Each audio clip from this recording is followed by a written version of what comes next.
Intelligence augmentée en français chez Google. Bourde rapide. Vers une appli de mots de passe Apple. Capturer les longues pages web. Emmy Awards, entre 50 et 59 nominations pour Apple. Jeudi 13 juillet 2023. Fabrice Neumann. Benjamin Vincent. La quotidienne iWeek, épisode 437. Bonjour à toutes et à tous. Bard disponible à partir d'aujourd'hui jeudi en France et en français, c'est l'info de la matinée. Bard, c'est la réponse de Google au partenariat étroit entre Microsoft et OpenAI autour de ChatGPT qui a débouché notamment sur son intégration dans Bing. Alors est-ce que l'arrivée de Bard en France et en français change pour autant la recherche Google pour nous, Fabrice ? Alors, la recherche, je suis pas très sûr parce que finalement, c'est pas tant pour la recherche que pour essayer de créer des choses, d'obtenir des réponses en langage naturel. On a vu avec justement Bing et ChatGPT que c'est pas forcément la recherche qui est le point fort de ces outils-là. En revanche, c'est important de pouvoir essayer Bard en français pour le comparer à ce que propose Bing. Alors, je dis Bing plutôt que ChatGPT parce que l'outil lui-même, ChatGPT, ne fait pas de recherche en ligne, ou en tout cas, sa base de données est souvent limitée, alors que le ChatGPT offert par Bing permet de faire des recherches en gros à jour grâce à l'indexation du web. On sait que même si certains s'en plaignent aujourd'hui, Google reste le meilleur moteur de recherche, donc normalement la meilleure base de données pour Bard pour obtenir de bonnes réponses. Ça c'est intéressant. Ensuite, est-ce que ça va tout changer ? T'as vu, je t'ai envoyé un premier essai de Bard en français en demandant à Bard justement de nous faire un petit résumé de l'actu Apple des dernières 24 heures et les réponses données étaient un peu risibles. Donc pour l'instant, c'est pas encore ça. Oui, puisque Bard donnait comme info de ces dernières 24 heures le lancement d'Apple Arcade, notamment. Voilà, donc c'était pas bien au point. On attendait la version B et voici la version C de la mise à jour des OS 16.5.1 et 13.4.1 sous la forme d'une réponse de sécurité rapide. Apple est allé vite pour corriger le bug lié à Safari et l'accès à certains gros sites web dont Facebook, mais avec déjà 2 versions alternatives à la A. Fabrice, est-ce qu'il n'y a pas de quoi s'y perdre ?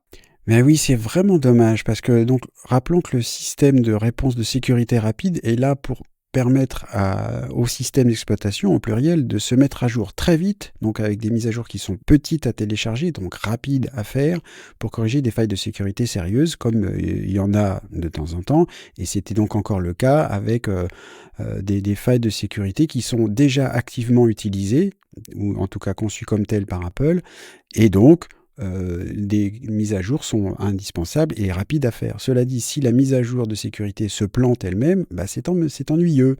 Donc c'est dommage et ça fait très peu de temps que Apple a mis ça en place et ça ne montre pas vraiment sa fiabilité. Alors c'est vraiment dommage. Alors cela dit, rappelons, il y a aussi une chose.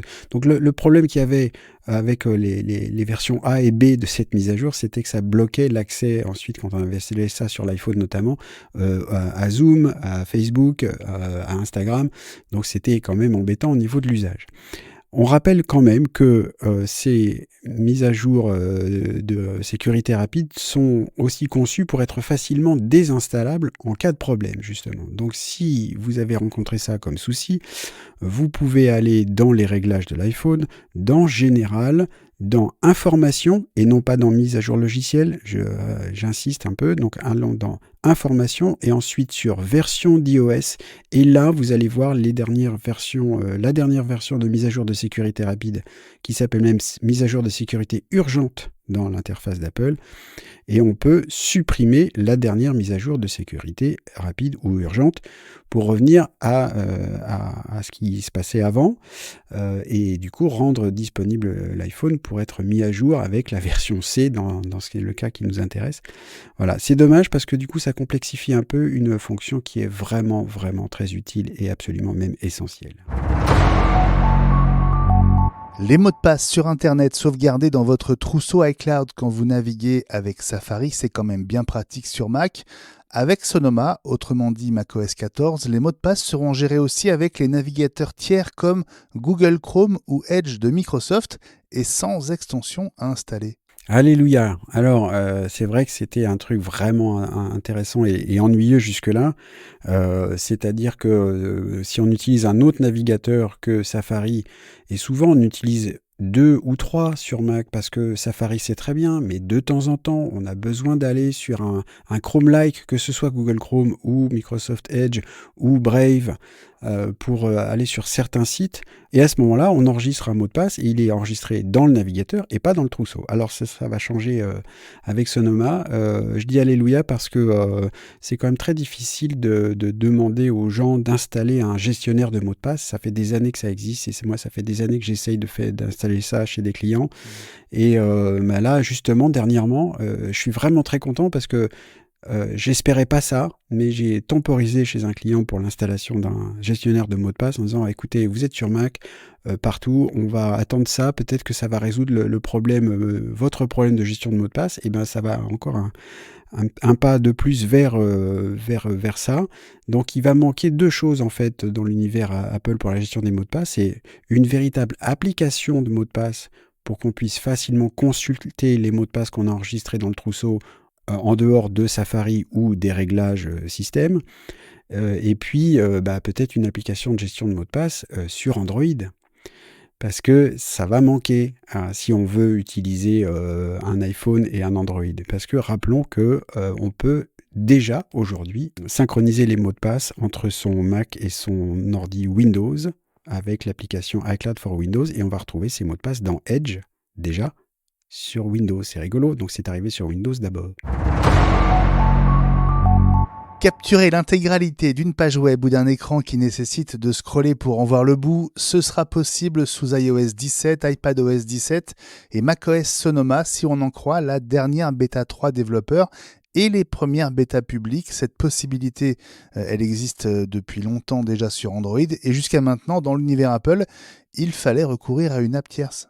Alors oui, alors on pouvait, reprenons le sujet précédent, utiliser un autre navigateur. Cette fonction est intégrée à Firefox, par exemple. On pouvait aussi utiliser un site web qui s'appelle screenshot.guru, G-U-R-U, et on lui donne l'adresse du site web et il va faire la capture automatiquement et ensuite on peut la télécharger. Ça, c'est rigolo. Mais c'est vrai que ça peut être pratique de pouvoir faire une capture et de ne pas avoir à se soucier, par exemple, de réduire le zoom, à se mettre à 50%, voire moins, pour essayer de voir toute la page et ensuite faire une capture. C'est pas très efficace. Donc là aussi, petits outils dont tout le monde ne se sert peut-être pas, mais c'est vrai que c'est vraiment, vraiment très pratique. Et moi, j'utilisais une appli qui s'appelle Paparazzi sur Mac.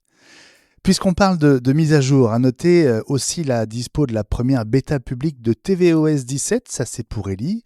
Et puis quand même, la mise à jour 13.5 de macOS règle un vieux problème de synchronisation entre le Mac et 2 iPods qui ne sont plus vendus depuis 2017, l'iPod Shuffle et l'iPod Nano. Il était temps, d'accord, mais en même temps, quel autre constructeur qu'Apple s'intéresse encore à des produits qui ont presque 10 ans ? Bien d'accord.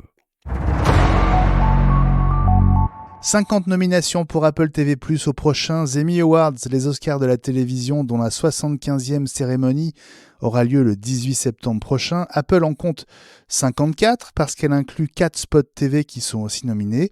Certains en dénombrent même 59 en incluant par exemple le show de Rihanna au Super Bowl.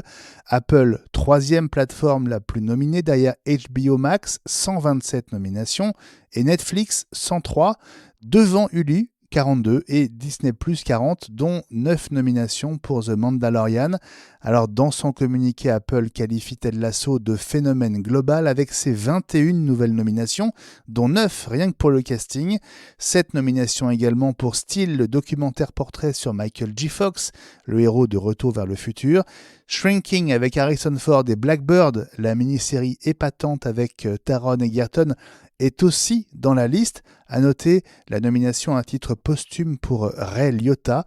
Alors oui, c'est un peu l'école des fans, chacun repartira avec ses statuettes, c'est sûr, mais Fabrice, le nombre de nominations, leur répartition, sont devenus un élément très important de la compétition entre les plateformes de streaming vidéo. Bah oui, on voit bien que les nominations sont très, très nombreuses, mais touchent plein de plateformes vidéo. C'est là que ça se passe. Ça fait plusieurs années et c'en est la démonstration flagrante que c'est vraiment là que ça se passe et qu'il y a production de séries de manière pléthorique, mais qui sont d'excellente qualité. On a eu l'occasion d'en parler souvent. Et puis, j'en profite moi pour un petit coup de chapeau au documentaire portrait sur Michael J. Fox. Parce que c'est pas uniquement sur sa carrière, mais c'est sur le fait qu'il est atteint de la maladie de Parkinson depuis des années, des dizaines d'années maintenant. J'ai regardé ça, c'est poignant et c'est aussi très très intéressant et important qu'une personne d'un tel renom puisse témoigner de ce que veut dire une maladie et celle-ci en particulier. Et c'est magnifique. Allez, un dernier mot pour vous signaler la dispo dès à présent du nouvel épisode d'iWeek La Semaine Apple, numéro 146, avec Fabrice, 2 grands sujets et 2 invités. Oui, alors c'était absolument passionnant. Justement, on a beaucoup parlé avec Thibaut Bisson du compte Twitter Apple TV+ FRA de tout ce qui se passe dans le domaine du streaming, notamment autour d'Apple TV+, mais pas seulement. Et puis avec Lionel Paris, qui représente Netgear au travers de sa société de relations publiques Pure PR, on a parlé de Wi-Fi 6E, qu'on espère arriver pour l'iPhone 15, peut-être uniquement le modèle Pro, on verra bien à la rentrée, mais qui est une vraie avancée majeure du standard du Wi-Fi. Et donc on a parlé de ça en détail, une émission absolument passionnante. La quotidienne iWeek Reviens demain.